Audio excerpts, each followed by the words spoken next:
Hello everyone, চায়ের সাথে চলে এসেছি আমি তিথি। তো এখন কিন্তু বাজে সকাল 10টার সময় আমি খাচ্ছি চা।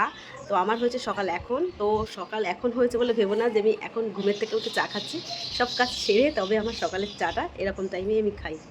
চায়ের সাথে আমি কি খাচ্ছি বলো তো? চায়ের সাথে খাচ্ছি চিড়ে ভাজা। কিছুদিন আগে আমি চিড়েটা ভেজেছিলাম। চায়ের সাথে চিড়ে ভাজা খেতে ভালো লাগে, কারণ এর মধ্যে মিষ্টি থাকে না।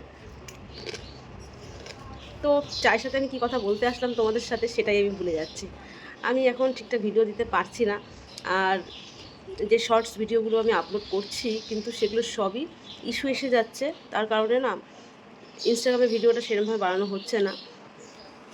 তার মধ্যে আমি যদি কিছু রান্নার ভিডিও ছাড়ি, তো রান্নার ভিডিওর মধ্যে আমি যদি কোনো শখ করে কোনো গান ইউজ করি, তার থেকেও ইস্যু এসে যাচ্ছে। তা কোথায় যাব, সবসময় ভয়েস কিন্তু দেওয়া যায় না সব সময়।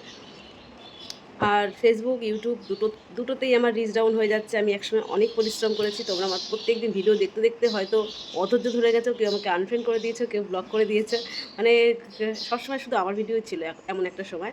তো এখন আমার ভিডিও ছাড়তে এখন ইচ্ছা করে না, কিন্তু আমি খুব কষ্ট করে যে যতটুকু দাঁড় করিয়েছি সেটা নষ্ট করে দেবো, সেই কারণে কিছু কিছু ভিডিও আমি ছাড়ছি। তো তোমরা সাথে থেকো, পাশে থেকো, আমিও তোমাদের পাশে থাকার চেষ্টা করবো। তো বাই।